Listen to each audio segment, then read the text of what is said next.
With her portrayal of Maxine Mayfield, the fiery-haired, loud-mouthed, and no-nonsense new girl on the block, Sadie Sink skated into viewers' hearts in the second season of Stranger Things. Sink is a little older than Max, who's in her late teens, but her life is just as full of surprises, new experiences, and blossoming connections. It's definitely worthwhile to get to know the actress better behind the scenes. Starting from Broadway. Sadie Sink's mother enrolled her and her brother Mitchell in acting class as a result of Sadie's early fascination with the High School Musical movie on the Disney Channel. Soon after, Sink found herself on Broadway playing the lead in Annie. It was there that she first met Caleb McLaughlin, who would go on to play the part of young Simba in The Lion King, and would later play her Stranger Things co-star and on-screen lover. It's wonderful that these two have been able to strengthen their friendship via their work. You can see how closely these two are connected in a cute will they won't they as they test their friendship. Additionally, Gaten Matarazzo, who plays the endearingly geeky Dustin, had his Broadway debut as Gavroche in Les Mis, so they're not the only Stranger Things cast members who have performed on Broadway. American Odyssey. Sadie Sink has a lot of experience acting on TV, and she has even had several roles in feature films, despite the fact that Stranger Things has undoubtedly been her most well-known project. The TV drama series American Odyssey, which sadly ended in 2015 after one season, featured her in the character of Suzanne Ballard, which is possibly her most well-known non-Stranger Things role. Sink, who also portrayed Brie Larson's sister in The Glass Castle, a movie based on a biography by Jeanette Walls and Woody Harrelson's daughter in the same project, seems to excel in dramatic roles. However, it likely assisted Sink in honing the acting skills she brought to Stranger Things' second season, which debuted the same year as The Glass Castle. Unfortunately, the movie received considerable criticism for being an overly sanitized rendition of its source material. Max and Elle are BFFs in real life, too. Season 3 of Stranger Things featured Max and Elle developing their bond off-screen. Sadie Sink and Millie Bobby Brown are close friends in real life, and it was at Brown's request that the Duffer Brothers, who managed the show, took their genuine respect for one another to the screen and did away with their cliched "there can only be one female" rivalry from Season 2. Sink and Brown may be seen posing for funny photos as Ketchup and Mustard, acting out scenes from Disney's Frozen, and just generally being fun-loving teenage girls when they're not pulling sick skateboarding stunts or hurling monsters around with government experiment-induced telepathic skills. It's refreshing to see that despite being thrust into the spotlight, these two young ladies are still able to enjoy the things that make being a teenager fun, particularly hanging out with your friends, even though Sink acknowledges that it's harder to stay in touch off set. It's clear that these two starlets share a special bond. A woman of many talents. Sadie possesses a variety of talents in addition to acting. She just started modeling, appearing in campaigns for brands like Moo Moo and Kate Spade, and even on the runway for Undercover's Fall 2018 fashion show during Paris Fashion Week. We know Max is a cool tomboy who is willing to skate around in denim shorts and tube socks, but Sink is busy wearing clothing designed by some of the best contemporary designers. For a while, she even started bringing some fancy clothing to class, which undoubtedly attracted attention. Her favorite item is a harness from the vegan clothing business High Wraith, which is led by Rooney Mara. She has worn it to press appearances, but she also claims that she will add it to her more casual ensembles of black jeans and white t-shirts. Recently, she even went to Venice, Italy for a shoot, where she unintentionally stumbled across David Harbour, a co-star from Stranger Things. She lives that hashtag vegan life. Sadie's concerns for animal rights aren't just limited to modeling for vegan clothing brands like High Wraith. She became familiar with Woody Harrelson and his family's vegan diet while spending a lot of time with them on the production of The Glass Castle. Sink, who was already a vegetarian, a lifestyle choice she made sort of on a dare, found that she appreciated being more aware of where her food came from and how she might lessen her personal impact on the world, both for animals and the environment. She is aware that many people respond aggressively to the idea of veganism, but she's not the type that's pushy with her dietary preferences. She's adopted the discipline of being a cool vegan, one who promotes animal rights without shaming or shouting, characteristics that fit her laid-back demeanor pretty well. Sink's love of chicken and waffles posed the largest obstacle for her, but we can assume she had discovered a vegan substitute that excites her taste buds just the same. She has a taste for her horror. Sadie Sink has undoubtedly appeared in a good number of dramas, but she makes an unsurprisingly great pick for horror roles. Since the success of Stranger Things, she's been given roles in upcoming films Eli, where she takes on the role of Haley, and Fear Street 2. Both of these movies are based on R.L. Stine's horror novel series. While the Cold War setting and governmental intrigues are major components of Stranger Things, it appears that Eli will focus more directly on haunted institutions for its plot.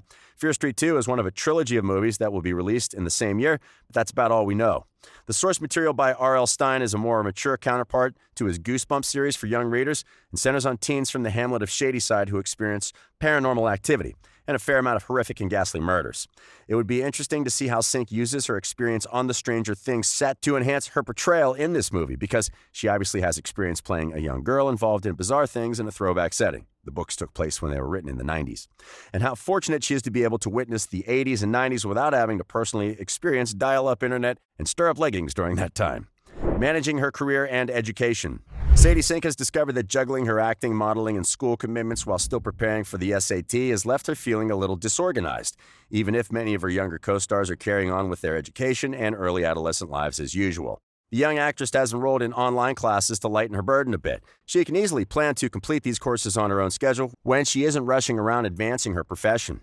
After graduating, she says she's not certain if she'll enroll in college right away. She already has a very busy life, therefore she's not interested in attending college just because it's the custom, as it is for everyone else.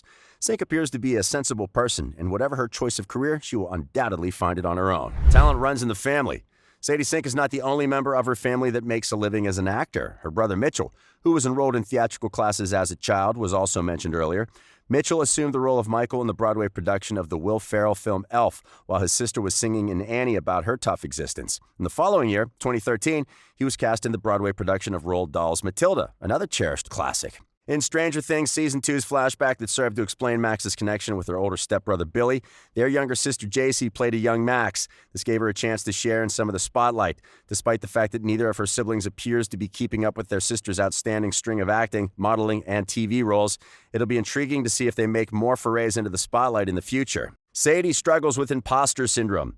In a candid interview with Glamour UK, Sadie discussed what it's like to work in the entertainment business at such a young age. In this industry, Sadie claims that it's natural to constantly compare oneself to others. She believes that when you start doubting your skills, that's when you start having insecurities. And they were the ones she had the most, especially when it came to developing her acting career. She can now deal with pressure from society and herself thanks to years of practice. She said in the interview that as she gained experience, it started becoming more about finding herself and drowning out the noise associated with being in this field. Rather than worrying about the competition and repeatedly asking herself, "Oh my God, am I good enough?" We sure are glad she's finding her way through. Not a fan of social media. Teenagers are frequently portrayed as being overly dependent on their phones and overly immersed in social media. Sadie, though, doesn't seem to match this description. Despite having close to 9 million Instagram followers and over 500,000 Twitter followers, the celebrity claims that she frequently forgets to check her social media and even deletes Instagram from her phone when she's not using it. Although it seems weird for someone with such a powerful media presence to be so unconcerned about her social media presence, perhaps it's for the best. Thanks to this, she's able to concentrate on her profession and take advantage of any new opportunity that comes her way without the interruptions of likes, comments, and retweets. Even only for the lovely on-set images she posts with Millie Bobby Brown, her best friend, and for sneak peeks at her most recent fashion adventures, she's still worth following. Sadie Sink makes bank. Sadie reportedly receives $150,000 per episode, according to Statista, with 10 episodes in Season 2 and 8 in Season 3. She earned a total of $2.7 million from the show, giving the actress a net worth of close to $3 million. It's reasonable to suppose that since she played a considerably larger part in Seasons 3 and 4, she earned even more money for the Stranger Things episodes. Max was originally supposed to die. At the conclusion of Stranger Things 4, Max almost had a very different ending to her story. Creators of the show, Matt and Russ Duffer, said that the cherished Hawkins group member was initially intended to pass away in a recent interview. As with all of his prior victims, Max technically does pass away once Vecna blinds her and bends and snaps her bones. Although 11, Millie Bobby Brown, succeeds in reviving her friend, she's unable to repair the damage that Vecna inflicted. Max is in a coma at the conclusion of Season 4, and it's uncertain what will happen to her going forward. Although some may see it as a cop-out, the brothers argued that Max's survival will genuinely advance the plot in the 5th and final season. This makes sense given that 11 searched for Max in the abyss in the last moments of Episode 9, but she was unable to find her, possibly setting up a hunt for Max in Season 5. And that's a wrap for today's video. Make sure you give us a thumbs up, leave a comment down below, and subscribe to our channel for more like this. We'll see you in the next one.